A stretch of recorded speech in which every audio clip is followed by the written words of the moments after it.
atención a nuestra disciplina. Entonces, ya posteriormente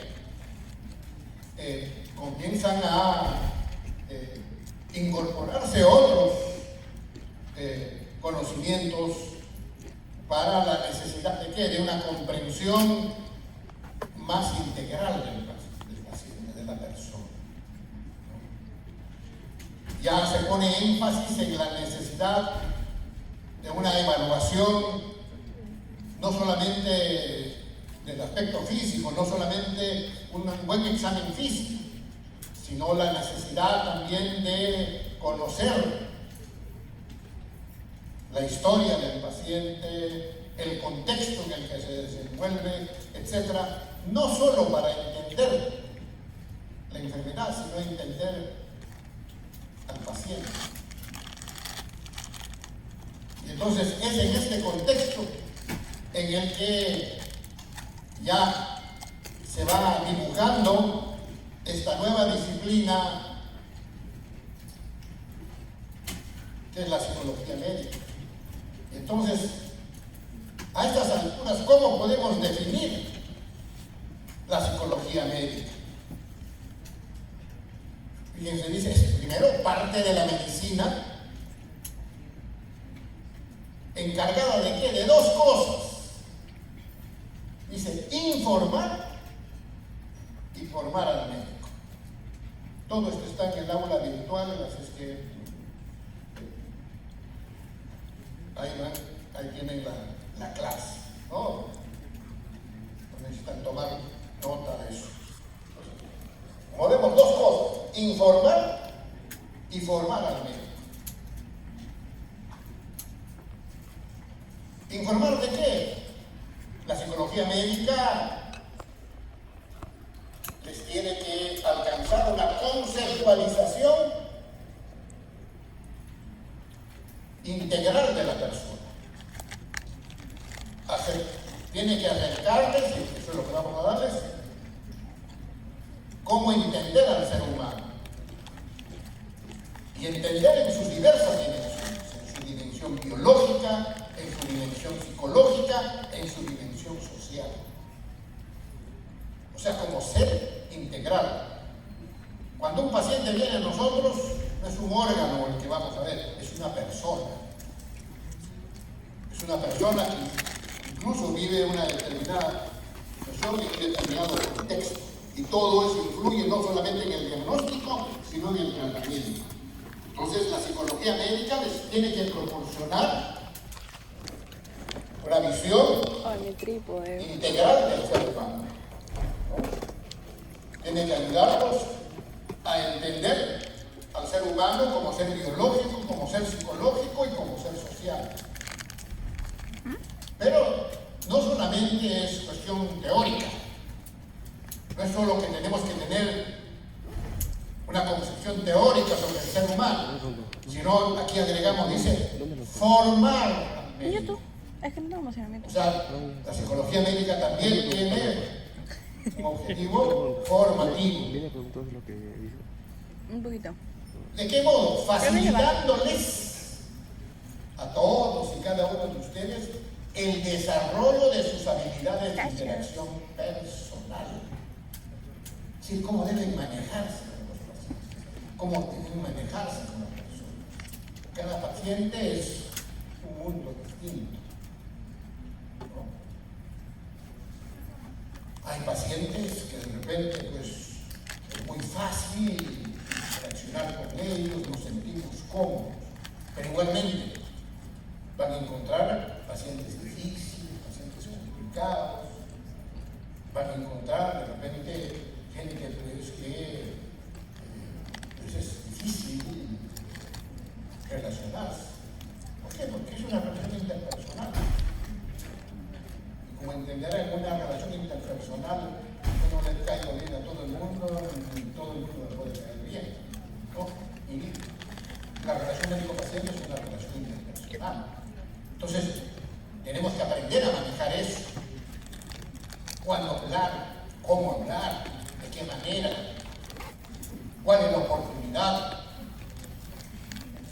Habrán escuchado muchas veces de repente en casa cuando llegan, ya que el médico no ha sido muy brusco, ha sido muy amable, ¿no? No me ha explicado nada, parecía curado, no me miraba.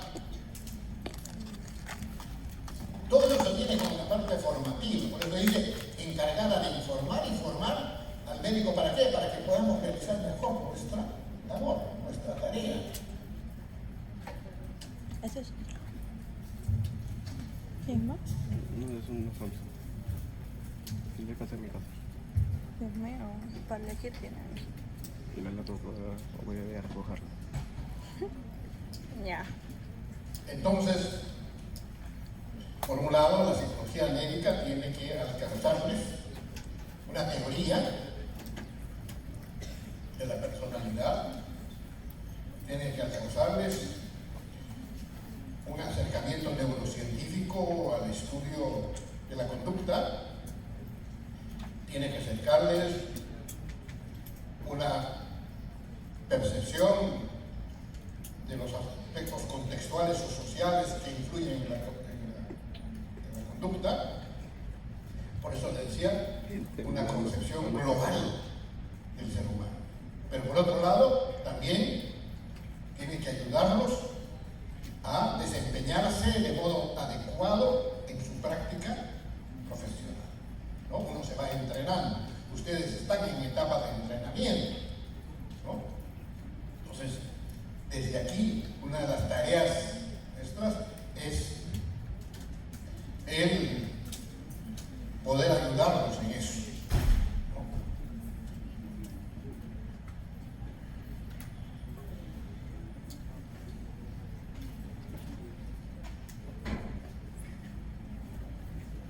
En ese sentido, como aquí indicamos, se nos ha explicado, la psicología médica intenta pues alcanzarles una comprensión holística, integral de la persona, ¿no? Por un lado, estudiar las interacciones en los procesos fisiológicos y mentales. Yo les voy a enseñar, por ejemplo, en una clase que tenemos sobre procesos cognitivos, otro sobre procesos afectivos, otro sobre procesos volitivos. También les muestra la relación entre esos procesos psicológicos y el cerebro, ¿no? Entonces, una de las cosas que tenemos que pero igualmente la interacción con los fenómenos sociales, culturales y económicos. Yo de repente puedo hacer un excelente diagnóstico, dar la terapéutica adecuada, pero el paciente de repente no tiene para comprar su medicación, no tiene las condiciones adecuadas para seguir pautas, ¿no? Entonces, todas esas cosas, su clase social, ¿no? Su grado de instrucción, su género, etc., todas esas cosas influyen. Por eso decimos las interacciones con los fenómenos sociales, culturales, económicos, y los límites entre lo normal y patológico, ¿no? De este modo, el estudio de las interacciones de los fenómenos biológicos, psicológicos y sociales constituye pues, uno de los objetivos científicos de la psicología médica.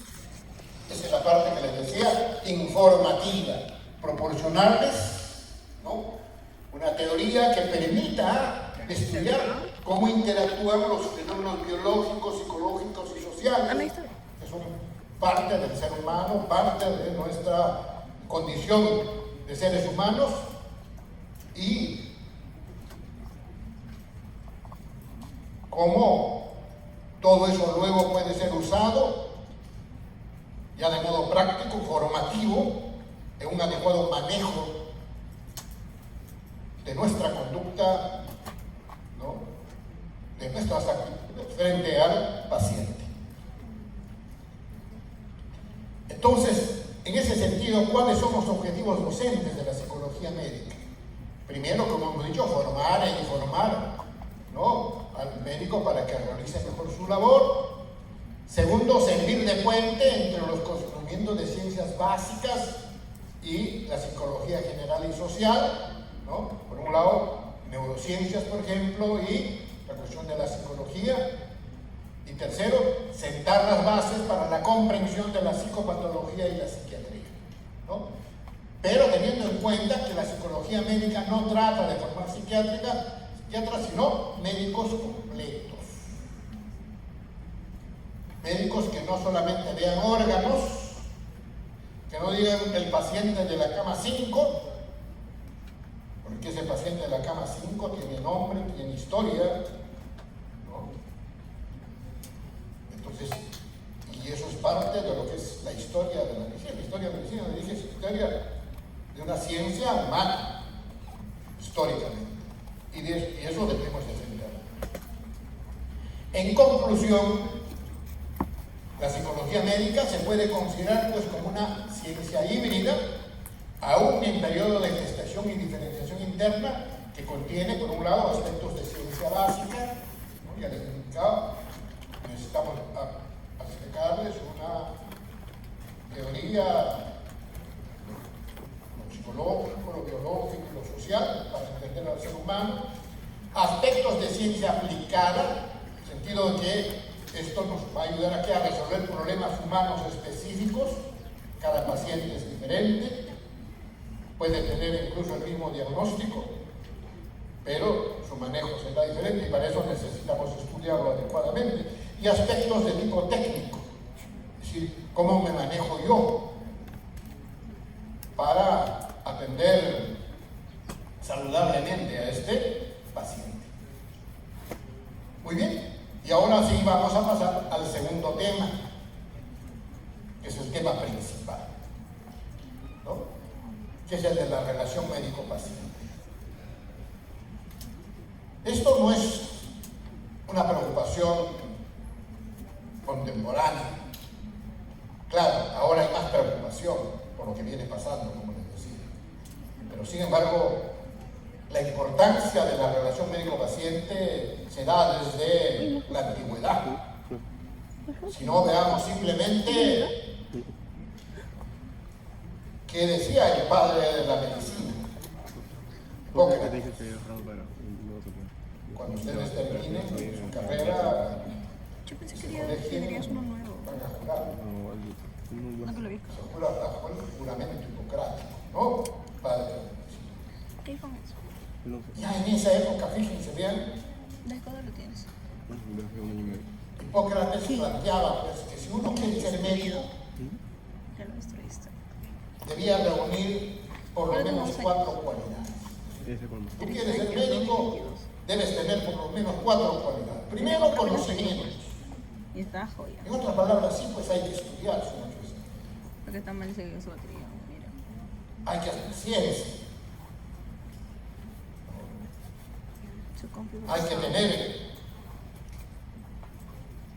conocimientos actualizados, No, ¿no? Porque la ciencia avanza. Entonces, primero, conocimiento. Segundo, sabiduría. ¿A qué se refiere Hipócrates cuando habla de sabiduría? De la manera como podemos usar ese conocimiento. Todos podemos tener la misma información, pero bueno, pues todos hacemos la cosa diferente. Hay gente que es, de repente, más talentosa, tiene más inteligencia emocional, etcétera, para manejar las cosas, ¿no? Porque algunos, por ejemplo, tienen más éxito con los pacientes. No necesariamente es conocimiento, sí, tiene que haber conocimiento, pero también es el arte de cómo manejo todas esas cosas. Eso se llama sabiduría. O sea, la inteligencia con que manejo no solamente los datos que tengo, sino la relación. Tercero, humanidad. Saber que estamos con un semejante. Sabemos que estamos frente a un ser vulnerable que sufre, ¿no? Y entonces tenemos que tener siempre en consideración eso. Y por último, probidad. En otras palabras, ética. Fíjense, vea, ¿hace cuántos siglos Hipócrates planteó eso? creo que estarán de acuerdo conmigo para indicar que esas 4 cualidades que planteaba Hipócrates sigue siendo vigente. Sí, pues para ser médicos necesitamos estudiar, tener conocimiento científico. Necesitamos sabiduría, saber manejar adecuadamente toda esa información. Necesitamos humanidad en el trato a nuestros pacientes. Necesitamos ser éticos, evidentemente. Ya modernamente, Pedro Leinentralgo le agregó otras 3 cualidades. Leinentralgo es un médico español que es el que más ha investigado y escrito sobre la relación médico-paciente en el mundo. Más aún, uno de sus textos se llama así, Relación médico-paciente. Y muchas de las cosas que ahora les voy a hablar tienen que ver con el trabajo de Pedro Leinentralgo, ¿no? Es recomendable que lean algo a medida que quieran ser médicos. Y entonces, Leinentralgo, ¿qué decía? Si queremos ser médicos, primero tenemos que tener una capacidad empática, o sea, saber ponerse en el lugar del otro. Quien no tiene capacidad empática, mejor que se dedique a otras cosas, ¿ya? Porque va a dañar mucho.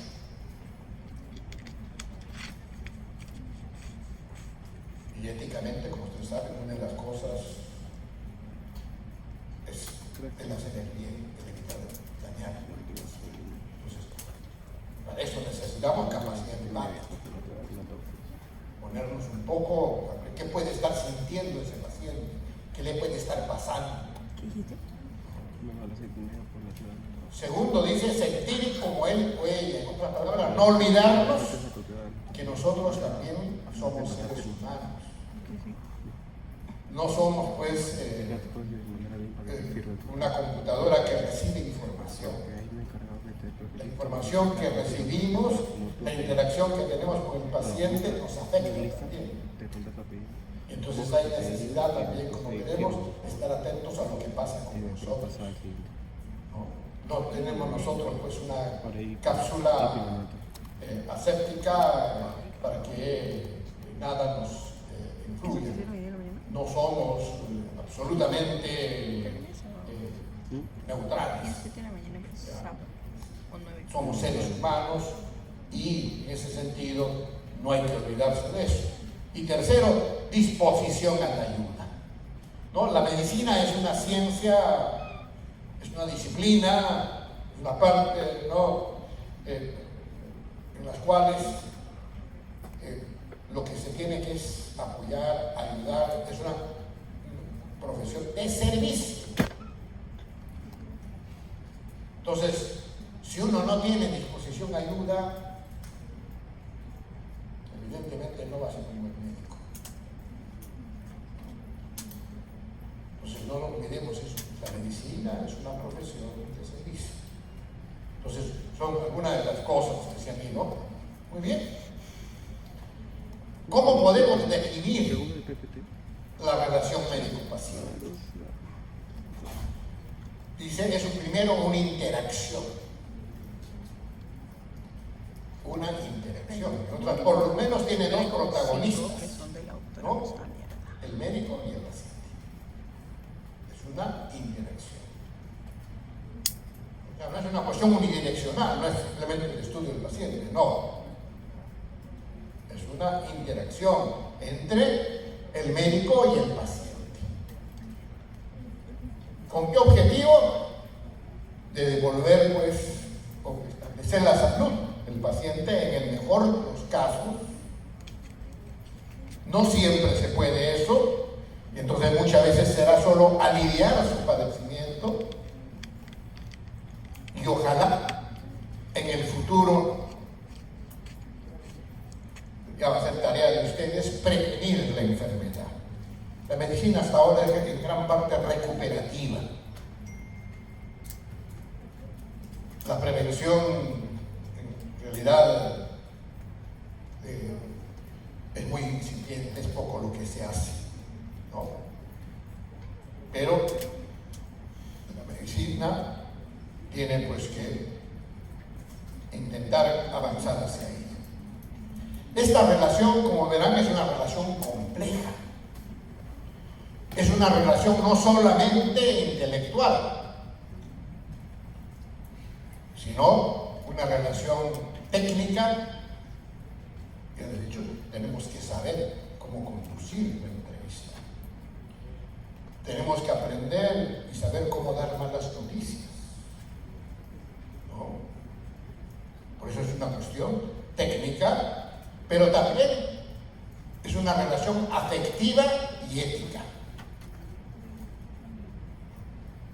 Sí, pues muchas veces te van a sentir mucha alegría cuando de repente el paciente vuelve y le dice: doctor, estoy mejor. Pero muchas veces también podrán sentir preocupación. ¿Por qué? Porque de repente las cosas no van bien. O de repente incluso pueden sentir cólera cuando, bueno, pues a pesar de sus esfuerzos, las cosas no salen o no siguen bien las instrucciones, o hacen tabla rasa de las instrucciones, ¿no? Hemos dicho, somos seres humanos, ¿no? Y por eso es que la relación médico-paciente influye, pues, en el curso de la enfermedad, influye en el tratamiento. La manera como manejamos la relación médico-paciente puede ser un plus. Nosotros, como veremos, somos autoridad y en ese sentido tenemos capacidad de ¿qué? De sugestión, de lo que se llama efecto placebo. Y entonces, por eso, una buena relación médico-paciente facilita el diagnóstico y también genera un plus en el tratamiento. El mejor ejemplo es lo que ocurre con los ensayos clínicos, ¿no? Entonces, saben, los ensayos clínicos se usan ¿para qué? Para probar nuevos medicamentos, ¿no? Entonces aparece un nuevo medicamento. De repente los medicamentos anteriores, bueno, pues tenían una eficacia del 50% y este medicamento tiene una eficacia del 80%. Mejor. Al cabo de un tiempo, ese nuevo medicamento ya no tiene eficacia del 80%, tiene eficacia de repente del 65%, claro, mejor que el anterior. ¿Por qué? Por ese efecto placebo. Entonces siempre hay un elemento placebo, por eso decimos, la relación influye en el curso del tratamiento. Tiene por sí misma un valor curativo. Ya muchas veces se escucharán: basta que lo vea doctor para que ya me sienta mejor, me da tranquilidad, ¿no? Eso depende de qué, de cómo hayan establecido la relación con el paciente. En ese sentido, es pues lo más importante en la práctica médica, ¿no? Por eso les decía, esto es una cuestión transversal. No solamente tiene que ver pues con psiquiatría, sino con cualquier labor médica. Algunas palabras respecto a la antropología de la relación médico-paciente. Le decía, Ley Entralgo plantea pues que las vinculaciones humanas pueden ser de dos tipos, ¿no? O sea, los vínculos que establecemos pueden ser de dos tipos. Por un lado, objetivantes, cuando las personas que lo establecen lo hacen por un interés común, pero exterior a ellos. De repente, por ejemplo, llevo pues mi carro al mecánico, ¿no? Si necesito que mi carro esté mejor, igual el mecánico es un medio de, ¿no? Es una relación objetivante. El interés es común, pero externo a ambos, ¿no? Para diferenciarlo, dice, de interpersonales, que dice cuando las personas que las establecen lo hacen por un interés común e interno. La relación, por ejemplo, entre el padre, la madre y los hijos, o la relación entre amigos, o la relación de pareja, ¿no? Hay un interés común e interno a cada uno de ellos. En ese sentido, dice Belain Trago, la relación médico-paciente sería cuasi diaria. ¿Por qué? Porque el interés es común, ¿no? Necesitamos que el paciente recupere su salud, pero el que padece el problema es el paciente, o sea, es interno para el paciente. Y el que va a ayudarlo a salir del problema, ¿quién es? El médico. Está fuera de él, ¿no? Pues es exterior e interior para el paciente. Por eso se habla de cuasi diaria. Entonces, desde esa perspectiva, la relación médico-paciente sería una variedad especial de este vínculo que nos acerca de tres maneras. Por un lado, en nuestra relación va a haber una relación objetivante, que es lo que se hace clásicamente, ¿no? Preguntamos por qué molestias vienen, cuáles son sus síntomas, cuáles son las molestias, desde cuándo apareció, etc. ¿No? Un dolor abdominal, de qué tipo, dónde está localizado, cuándo se intensifica, etc. Si es un problema más bien de salud mental, de repente pues viene por depresión, entonces desde cuándo está triste, desde cuándo no puede dormir bien, desde cuándo le ha bajado el apetito, etc. Es la relación objetivante. Nos ocupamos de la queja, de la molestia, de los síntomas y signos. ¿No? Pero al mismo tiempo necesitamos acercarnos también de una manera personal. En otras palabras, ¿quién es ese paciente? ¿Quién es esa persona? Por eso les decía, cada paciente es diferente. Entonces, por eso necesitamos adecuar nuestra conducta a cada paciente. Ahí está nuestra sabiduría, nuestra capacidad de hacer eso, ¿no? Pero al mismo tiempo, no olvidarse que también es una relación interpersonal. Es decir, cómo estamos nosotros también influyendo en eso.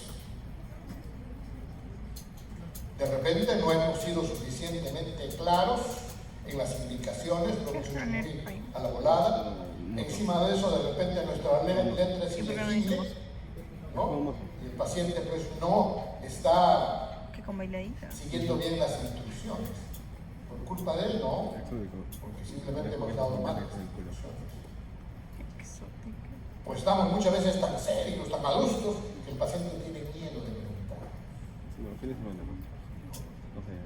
Entonces, hay estas tres maneras, pues, estas tres dimensiones que siempre se van a dar en la relación médico. Por un lado, la relación objetivante, el recojo de los síntomas y signos. Segundo, la cuestión personal. ¿Quién es ese paciente? ¿Cuál es su personalidad? Y tercero, la cuestión interpersonal. ¿Cómo estamos interaccionando con el paciente? Por eso Ernest von Leiden dice, el primer acto del tratamiento es el acto de darle la mano al enfermo. Para subrayar esos elementos personales e interpersonales que hay en la relación médico-paciente y en la evaluación de eso. ¿Cuáles son las características de la relación médico-paciente? Y hemos indicado, la primera característica es que esta es una relación interpersonal. Y eso quiero reiterar. No es la relación entre una persona y una computadora. Es una relación entre dos personas. Y por lo tanto, como decimos aquí, sujeta a todas las vicisitudes una relación interpersonal. Porque mira, me sacan cosas. Ya les adelantaba, muchas veces se van a sentir cómodos con una serie de pacientes. Yo hasta ahorita no gasto mi sol de verano.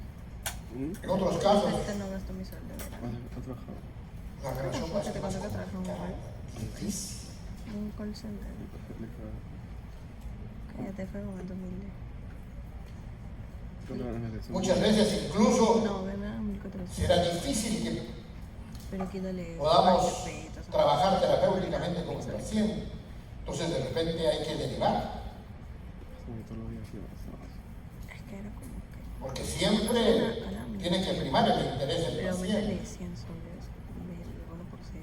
¿Por qué? Porque nosotros somos seres Aumentale humanos. 50 soles del bono por turno y aumentale 100 soles del bono por. Y entonces, querámoslo o no, Por 404. respondemos como seres humanos. Claro, en la medida que tengamos mejor entrenamiento, sabremos manejar mejor nuestras emociones, nuestros Hace impulsos, 20 soles, creo, mira. nuestras motivaciones. ¿No? Que. Entonces, primero es una relación interpersonal, no olvidar eso. Segundo, Tú estás soltera porque... relación interpersonal Por eso especial. ¿Por qué decimos que es una relación interpersonal especial? Por su objetivo. Dijo que estás soltera porque imagínate. ¿Cuál es el objetivo? La recuperación de la salud. El paciente pone en sus manos lo más preciado que tiene, que es su vida y su salud. Entonces, por eso es una relación interpersonal especial. Tercero, dice, es una relación interpersonal asimétrica. No es una relación de iguales. No es una relación amical. ¿No? El paciente no viene para buscar amigos. El paciente pide apoyo, ayuda, y nosotros tenemos que brindárselo. Eso ya genera una asimetría. No, por eso es una relación asimétrica. Por eso es un encuentro entre dos personas con necesidades complementarias. Uno en situación de enfermedad y el otro con las técnicas necesarias, el conocimiento para resolver los problemas con los que viene el paciente. Entonces, eso ya lo hace asimétrico, pero también es asimétrico. ¿Por qué? Porque tiene las características de dependencia y necesidad. No era el banco, estás loco. Es Julio. El paciente siente pues que su vida, su salud está en nuestras manos. Que el curso de lo que va a ocurrir con él va a depender de lo que hagamos o dejemos de hacer. ¿No? Por eso decimos, tiene características de dependencia y necesidad. Y esto es lo que determina que la relación médico-paciente se configure ¿qué? Como un modelo de relación de autoridad legítima. ¿Y por qué Interbank? ¿Tú sabes más de Interbank que de Nosotros somos una autoridad frente al paciente. Pero autoridad, ¿por qué? Porque tenemos mayor responsabilidad. Ah, el que está acá en el colegio que Sí, el paciente también tiene responsabilidades. en la Rambla. Pero la mayor responsabilidad en la relación médico-paciente es la del médico. Sí, no. ¿Por qué? Para eso hemos sido preparados. Ese es el encargo social que tenemos. Te interrumpo. Entonces no es una cuestión de autoritarismo. No, nos hemos formado, nos hemos preparado, ¿no? Hemos estudiado bastante, ¿no? Y estamos en condiciones, tenemos las capacidades, los talentos para poder desempeñarnos, ¿no? Entonces eso es lo que nos da autoridad. No significa que por eso vamos a hacer lo que... No, simplemente tenemos mayor responsabilidad en el curso de esa relación. Otra característica de la relación médico-paciente es que en ella el instrumento más adecuado de esa relación, ¿cuál es la comunicación? ¿Qué pasaría en la relación médico-paciente si no hubiera comunicación? ¿Cómo nos transmiten sus problemas? ¿Cómo les transmitimos las indicaciones, nuestras preguntas? ¿No? Por eso, el instrumento más adecuado en esta relación es la comunicación. Y el vínculo más apropiado, la empatía. ¿No? La capacidad de ponerse en el lugar de él. Otro. Por eso le decía, si uno quiere ser médico, una característica que tiene que tener es que es una persona empática. ¿No? Si no, haría mucho daño.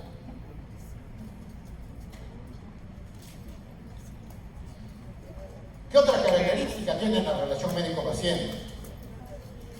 En esta interrelación dice, resulta de suma importancia tener en cuenta las características personales del médico y del paciente. Desde el momento que decimos que es una relación interpersonal, el análisis, el objeto de estudio no es solo el paciente. El objeto de estudio también somos nosotros mismos. En otras palabras, les voy a dar ejemplos, si ustedes quieren, afónico, es como si tuviéramos 6 antenas. 3 antenas están dirigidas al paciente y 3 antenas están dirigidas hacia nosotros mismos. Les decía, 3 antenas es el paciente. ¿De qué debemos estar atentos? Primero, de lo que dice el paciente. 2, de lo que hace el paciente. Y 3, de lo que puede estar sintiendo el paciente. ¿No? Uno tiene que estar atento de lo que dice, de lo que hace y de lo que puede estar sintiendo su paciente. Pero al mismo tiempo, les decía, 3 antenas dirigidas a nosotros mismos. Entonces, tenemos que estar atentos a lo que decimos. Tenemos que estar atentos de lo que hacemos. Y tenemos que estar atentos de lo que sentimos. Sí, pues de repente me da cólera el paciente. O es una paciente muy sensual y me agrada. ¿No? Sí, pues somos seres humanos. Si yo niego eso, no voy a poder manejar eso. Lo primero es que tengo que reconocer y entonces tengo que actuar éticamente. Tengo que ver que el paciente viene para que lo ayude, no para otras cosas, no buscar amistad, cosas por el estilo. No puedo confundir planos. Pero para eso mismo tengo que aprender a manejar mis emociones, ¿no? Tengo que aprender a manejar mis impulsos y motivaciones. Por eso decía, es una relación interpersonal y por eso hay que estar atentos, no solamente a lo que al paciente, sino a nosotros. ¿No? ¿Para qué? Para cada vez hacer las cosas mejor, para corregir cosas, ¿no? Muchas veces vamos a errar. Muchas veces, como se dice, podemos meter la pata. Pero bueno, pues para eso hay que tener la suficiente autocrítica e ir haciendo cada vez mejor las cosas. Nosotros no somos pues computadoras y cosas por el estilo, somos seres humanos. Y por último, como toda relación de asistencia técnica tiene que la formalidad de un contrato. Sí, pues la relación médico-paciente está regulada por leyes, por códigos, por normas.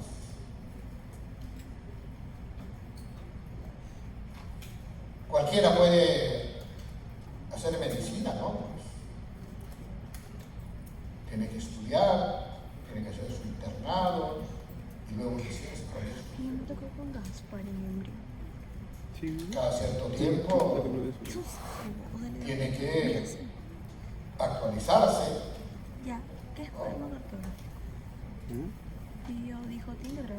Nuestro código de ética nos va indicando pues, cuál es nuestro comportamiento. Y el paciente igual tiene derechos. Las leyes son cada vez mucho más enfáticas en eso. Hay lo que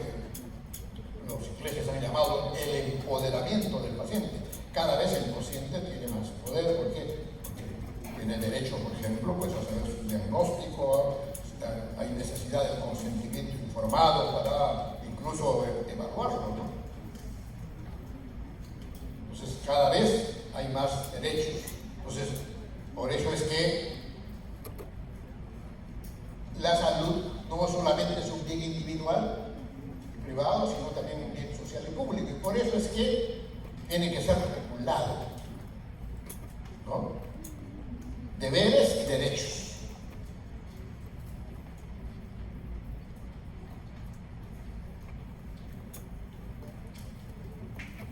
¿Cuál es la estructura de la relación médico-paciente? También de acuerdo a Ney Entralgo, No existe un taller.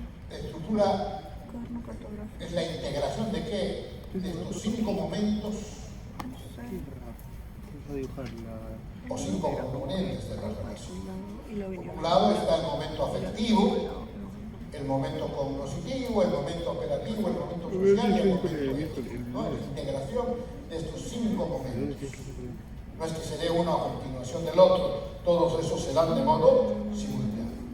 En primer lugar hablamos del momento afectivo o del componente afectivo. ¿A qué se refiere el momento afectivo? Se refiere a los sentimientos, a las emociones que vinculan al médico y al paciente, ¿no? Hemos dicho, es una relación interpersonal, es una relación humana, y evidentemente hay vínculos de sentimientos, ¿no? De las cuales debemos estar atentos. ¿Cuáles son esos los más importantes? No los únicos. Hay 4 determinantes afectivos básicos que hay que... Primero, la empatía, que hemos hablado. 2, la neutralidad afectiva. 3, la transferencia. Y 4, la contratransferencia. Ya sobre lo primero hemos hablado. ¿A qué se refiere la neutralidad afectiva? Se refiere que, si bien es cierto, nosotros tenemos que ser cálidos, ¿no? Emocionalmente, receptivos, sin embargo, tampoco podemos contaminarnos con lo que ocurre con el paciente. No me puedo poner a llorar por el paciente. Tengo que entender su tristeza, tengo que entender lo que puede estar pasando, ¿no? Pero tampoco puedo contaminarme con el paciente. O sea, por eso se dice, ni tan cerca ni tan lejos, ¿no? Por eso decir una neutralidad afectiva, ¿no? Una cercanía limitada, ¿no? Que evite que haya una contaminación. Por lo tanto, podamos actuar adecuadamente. Tercero, la transferencia y contratransferencia. ¿Qué es la transferencia? Este es un término que viene del psicoanálisis, pero que se usa más allá del psicoanálisis, ¿no? ¿Para referirse a qué? A todos aquellos emociones, sentimientos, etc., que el paciente proyecta inconscientemente sobre su médico, ¿no? Emociones, sentimientos generalmente infantiles, que no se han resuelto tempranamente. Les doy un ejemplo. De repente el paciente viene pues de una familia autoritaria. Ha tenido una relación un poco difícil con sus padres, ¿no? Padres de repente muy autoritarios, y entonces, ¿qué han desarrollado él? Una conducta de oposición. Entonces, la autoridad es vista como una persona abusiva, ¿no? Y por lo tanto una persona contra la cual hay que oponerse, hay que luchar, ¿no? Entonces, cuando llega al consultorio, les dije, mi médico es una autoridad. Inconscientemente está representando al padre. padre con el que no ha tenido una buena relación. Y entonces, no es que estas cosas se hagan adrede, por eso decimos inconscientemente, ¿no? Y entonces es el paciente pues quisquilloso, difícil, ¿no? Que siempre cuestiona, ¿no? Que se opone, que hace difícil la relación, como si lo estuviéramos atacando. Entonces uno tiene que darse cuenta que ese problema no es común, es un problema que el paciente no ha resuelto en su infancia, ¿no? O de repente, al contrario, viene de un hogar en las cuales los padres son muy sobreprotectores, ¿no? Y entonces él es dependiente de eso. Siempre está pidiendo a papá, mamá, decir qué hago, ¿no? Siempre está pidiendo un poco que le confirmen que lo que se va a hacer está bien o no está bien, ¿no? Entonces el paciente llega a la consulta y bueno, ¿qué papel va a optar? Va a optar pues ese papel de dependencia, ¿no? Siempre esperando que el médico le diga todo lo que tiene que hacer, siempre dudando y diciendo, bueno, doctor, es así, no es así, ¿no? Entonces, no son cosas deliberadas, son cosas inconscientes. Por eso decimos, el paciente proyecta inconscientemente sobre su médico sentimientos, vivencias infantiles, ¿no?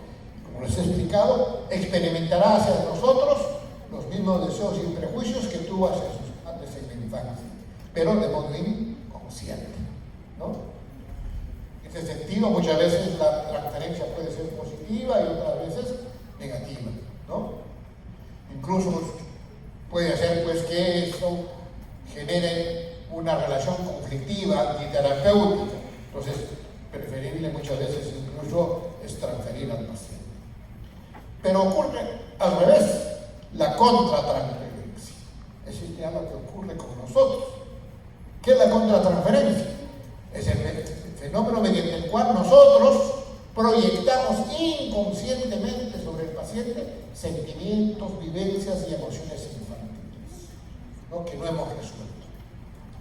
De repente, por ejemplo, tenemos muchas necesidades de reconocimiento, ¿no? Nuestros padres han sido un poco secos, un poco cariñosos, no han reforzado mucho las cosas que hacemos. Entonces, vamos, ¿no?, en teoría profesional, a buscar reconocimiento, a buscar un poco, otra vez, de que nos estén dando, pues, caricias sociales, o nos ayuden, nos digan, ¿no? Entonces uno pierde el objetivo fundamental, que es el paciente, no somos nosotros. Los pacientes no son un medio para que nosotros resolvamos nuestros problemas. En segundo lugar, tenemos el momento cognoscitivo, que es muchas veces es lo que más nos intentamos. ¿A qué se refiere? A todas las operaciones intelectuales que usamos en el curso de la relación, ¿no? Desde que ya el paciente nos va hablando, nos va diciendo, vamos elaborando pues hipótesis, ¿no? De repente dice pues que tiene mucho hambre, mucha sed y orina mucho, decía, bueno, dice las 3P, ¿no? De repente hay que explorar la posibilidad de diabetes, ¿no? Entonces, en función de lo que vamos escuchando, vamos elaborando hipótesis. Todos esos procesos intelectuales es lo que llamamos el momento cognoscitivo. Y luego viene ya el momento operativo. ¿Cómo actuamos? Y aquí hay que ver dos cosas. Primero, eso ha ido cambiando y probablemente irá cambiando con el tiempo. Pero en la actualidad, el momento operativo sobre todo está basado en lo que se denomina la medicina basada en evidencia, ¿no? generalmente operativamente actuamos de ese modo, ¿no? Como ustedes saben, la medicina basada en evidencia tiene 4 pasos, ¿no? La primera es la formulación del problema clínico.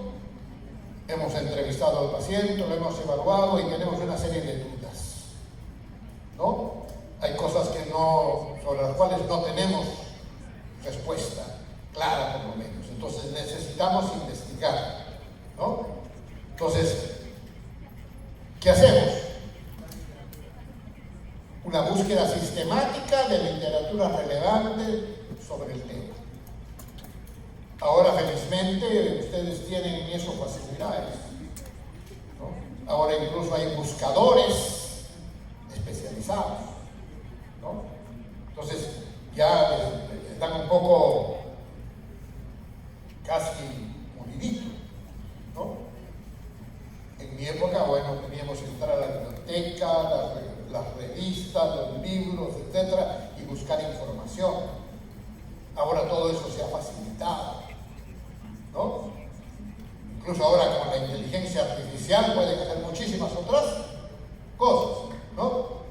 Pero, como repito, literatura relevante, comprobada objetiva y experimentalmente, porque como verán, en la web van a encontrar pues, también una serie de cosas, lo que es más, entre comillas, basura, ¿no? Entonces, tienen que... Y es aquí donde viene la parte fundamental de la medicina basada en evidencia, que es la apreciación crítica de la evidencia, de su validez y utilidad. O sea, no basta que de repente haya sido publicada pues, en una revista indexada. Claro, ya le da más valor, pero no significa que necesariamente no haya sesgos, que no hay intereses en todas esas cosas. Entonces tenemos que leer incluso, como se dice, la letra chiquita, ¿no? Entonces hay que interpretar bien y ver hasta qué punto nos es útil. Y en función de eso, recién la implementación directa. Pero desde un modo operativo, más allá de la medicina basada en evidencia, tenemos que tener en cuenta que hay otras cosas que no se nos pueden escapar en la relación médico-paciente. La primera es que la terapia comienza incluso antes que formalmente haya sido instituida. Les explico. ¿Por qué viene el paciente a mi consultorio? ¿No? De repente, un familiar, un amigo, un alumno al que haya enseñado, etcétera, me ha recomendado, ¿no? O sea, eso ya comienza a influir. Oye, tengo este problema, ¿no? ¿Donde quién puedo ir? ¿Quién es el mejor reumatólogo? ¿Quién es un buen reumatólogo? ¿Quién es un buen cardiólogo? ¿Quién es un buen internista? Oye, a mí me dio este doctor, es bueno, ¿no? Entonces, ya eso está influyendo en la relación. Segundo, llega al consultorio y ve de repente pues nuestros títulos. Eso también influye. De repente lo recibe la secretaria con amabilidad. Mientras espera, de repente le da pues un vaso de agua, un café. Todas esas cosas influyen. Todavía no nos ha visto, pero ya hay toda una serie de elementos que van a ser relevantes en el curso de esa relación. Por eso no todos tienen pues, facilidad para ser pacientes.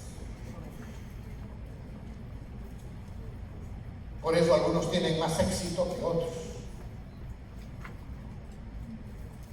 No solamente porque estudian más, es básico, sino que además manejan todas esta serie de cosas. Segundo, no olvidarse de esto tampoco. El paciente participa siempre en el proceso terapéutico. Ustedes pueden haber llegado a un diagnóstico adecuado, apropiado, indicación terapéutica correcta, pero ¿quién va a cumplir todas esas cosas? El paciente. Entonces hay que interesarse de eso. No, si el paciente para eso primero que tiene que entender qué tiene que hacer, por qué es importante. Por eso cada vez en medicina es más importante lo que se llama la psicoeducación. Sí, hay que educar al paciente, a las familias, etcétera. Hay que darles explicaciones en relación a su diagnóstico, su tratamiento, por qué es importante que cumplan, qué es lo que puede pasar, etcétera, ¿no? Entonces, eso va a ayudar enormemente. Tercero, la terapéutica continúa después del encuentro, ¿no? De repente llega a casa, dice, oye, ¿qué te dio el doctor? Me han recetado eso. No será pues muy fuerte, no será una dosis muy alta, no te volverás adicto, no te chocará. A mi mamá le dieron solo 2 meses porque te están dando 3. Entonces, hay toda una serie de cosas que pueden ocurrir y de las cuales uno tiene que estar atento. Y por último, lo que ya les adelantaba, el terapeuta actúa sugestivamente, para bien o para mal, sobre el supuesto que se llama el efecto flash. Media hora. Y eso podemos usarlo terapéuticamente. ¿Y esto depende de qué? Depende de una serie de factores, pero el factor más importante El profesor, mientras más se demora, más preguntas hace y mientras hace más preguntas y no responde. En otras palabras, si ustedes saben lo que están haciendo, si ustedes están seguros te hizo 10 preguntas de lo que vienen haciendo, respondes están 4, seguros de le vas a su hacer diagnóstico, algo así, pues. están seguros de sus indicaciones terapéuticas, eso se transmite. Pero si están dubitativos, si están indecisos, ¿no? Si no están muy claros, lamentablemente eso también se transmite, ¿no? Entonces, por eso el principal factor es ese. Hay otros, evidentemente, pero ese es el más importante. El otro momento es el momento social. ¿Qué se refiere aquí? Bueno, pues, el ser médico o el ser paciente implica, pues, conductas sociales, ¿no? El ser médico nos obliga a una serie de deberes, una serie de... Tenemos que adecuar nuestra conducta a la ley, a las normas, a los códigos, ¿no? Y al mismo tiempo, como les decía, los pacientes también tienen una protección, tienen derechos. Por último, el momento ético, ¿no? Ya Aristóteles decía, ¿cómo definía la medicina?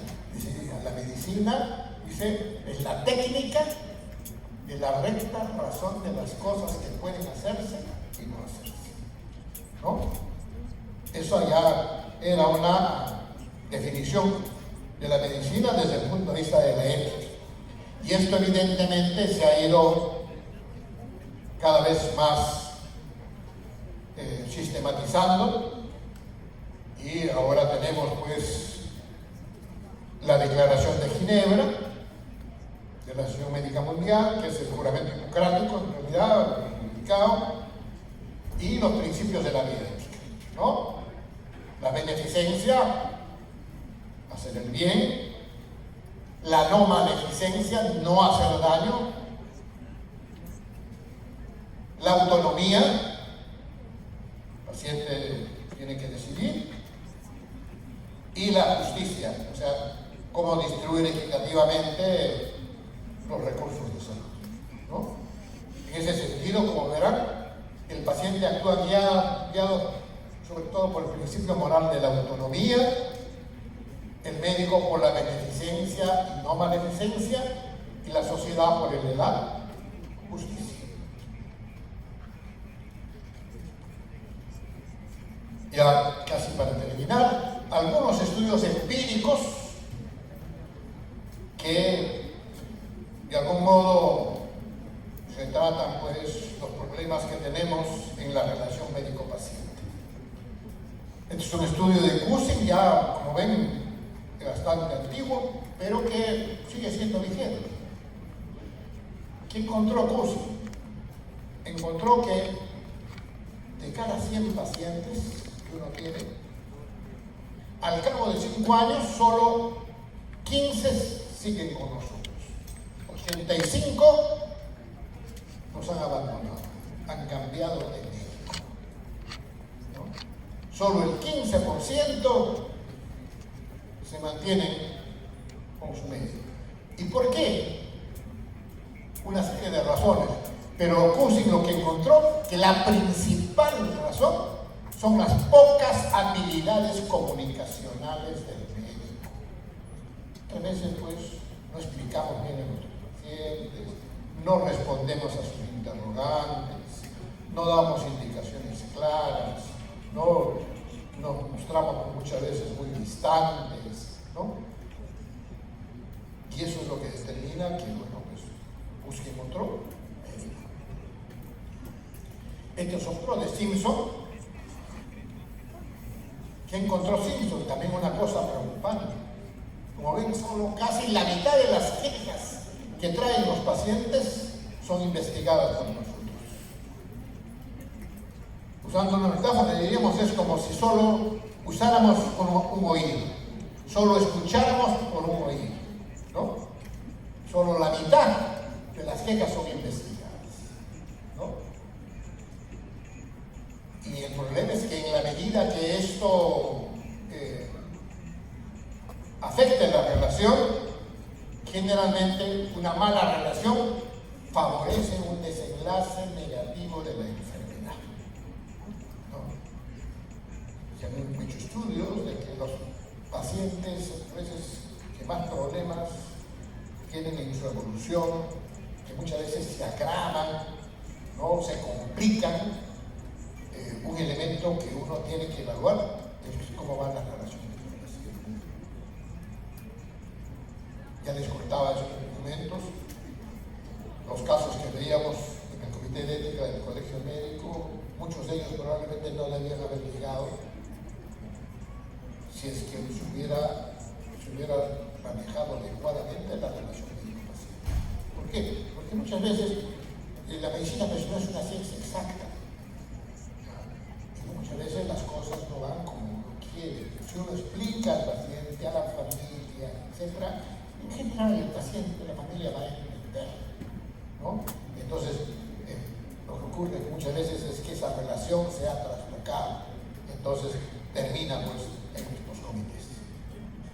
Este es otro estudio de Lewiston sobre los juicios por negligencia médica. Ustedes saben, en los países sobre todo en Norteamérica, en Europa, muy frecuente, ¿no? Entonces ya se está pasando casi a una medicina defensiva. Entonces Lewiston investigó cuáles eran un poco las principales causas que llevaban a estos juicios por negligencia médica, dónde había más riesgo de que las cosas terminaran, como se dice, en los tribunales. Y encontró una serie de factores, pero dos importantes. Uno, cuanto más breve sea la consulta, hay mayores probabilidades que haya problemas de negligencia médica, problemas con el curso de la enfermedad y evidentemente que puede llevar pues, a juicios, ¿no? Y segundo, la menor educación del paciente. Cuanto menor educación tiene un paciente, tenemos que esforzarnos en explicarle mejor las cosas, ¿no? Tenemos que esforzarlo en su idioma, usando el idioma común, no técnico, ¿no? Explicarle las cosas. Cuando otras cosas no ocurren, generalmente otras veces las cosas terminan mal. Y este es otro estudio, es un focus group que se hizo en España, ¿no?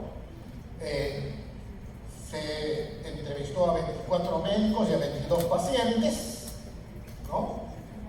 Sobre la calidad de atención. Los médicos encontraron una relación entre pobreza de recursos sanitarios, por ejemplo, escaso tiempo de en la consulta, de repente tiene que ver con 20 pacientes en 4 horas, ¿no? Exceso de carga asistencial, ausencia de recursos específicos, no hay medicamentos, no hay gases, etc. Ausencia de formación, o sea, en primer lugar, pobreza. 2, conflicto con pacientes difíciles. Y los factores psicosociales, cuestiones como la pobreza, la marginación, etc. Con el error, el desgaste, la medicina defensiva y la baja calidad de los servicios, ¿no? O sea, las posibilidades de error, de medicina defensiva, de baja calidad, estaban relacionadas con pobreza de recursos sanitarios, conflictos con pacientes difíciles y factores psicosociales. A su vez, los pacientes encontraron que las consultas masificadas, es casi lo mismo, ¿no? Las consultas de breve duración, las dificultades de la comunicación con su médico estaban asociadas ¿a qué? Con el error y el conflicto que le encuentra el médico. Y como era de esperar, también se encontró una relación entre una actitud humanista del médico y un mejor desenlace de los problemas de salud. Entonces, de este estudio, ¿cuál es la conclusión entonces? Que los objetivos y prioridades del sistema sanitario, alejados de las necesidades de la comunidad, son percibidos pues, como determinantes clave de las suficiencias percibidas, ¿no? En otras palabras, nuestros sistemas de salud han prácticamente colapsado. No estamos... ¿qué interesa muchas veces al gerente de la clínica o al gerente del hospital? Entre comillas, la producción. Cuanto más pacientes vean, entre comillas, mejor. Cuando lo que debiera de ponerse énfasis es la calidad de la atención. Se está sacrificando la calidad de la atención por la cantidad, ¿no?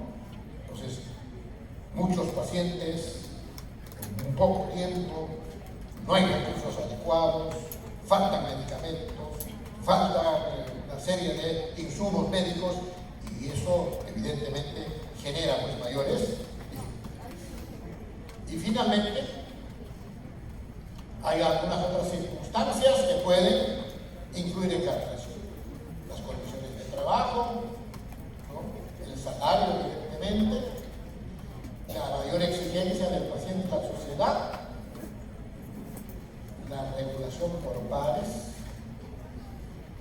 Ustedes, ahora pues la medicina ha cambiado, la medicina en gran parte es institucional. Ya la medicina como profesión liberal llama su historia, ¿no? Consulta privada es la minoría. Entonces la mayoría tiene que trabajar en hospitales, en clínicas, etc. ¿Y eso qué implica? Que bueno, pues tienes un jefe de servicio, ¿no? Tienes un jefe de departamento, un jefe de residentes, un jefe de internos, etc. Entonces, trabajar en equipo. Y eso generalmente no se nos enseña. Y eso puede generar dificultades. La imagen pública del médico y, como le decía, las dificultades para trabajar. Porque no solamente hay que ser médico, de repente tenemos que trabajar pues, con enfermeras, con asistentes sociales, con técnicos, ¿no? Asistenciales, con técnicos de laboratorio, etc. Y tenemos que aprender para eso. Todo eso puede influir en nuestro trabajo. Y con esto termino. Ay, sí, no sé cómo Samuel hacer Taylor decía el mejor médico que mejor Lo ponemos inspira la esperanza. ¿No? ¿Por qué? Porque siempre hay algo que hacer. Incluso en los pacientes más graves, más difíciles, siempre hay algo que hacer. ¿No? No siempre se puede curar, decía, pero siempre se puede aliviar. ¿No? Y Letamendi decía, el que solo sabe medicina, ni medicina sabe. ¿No?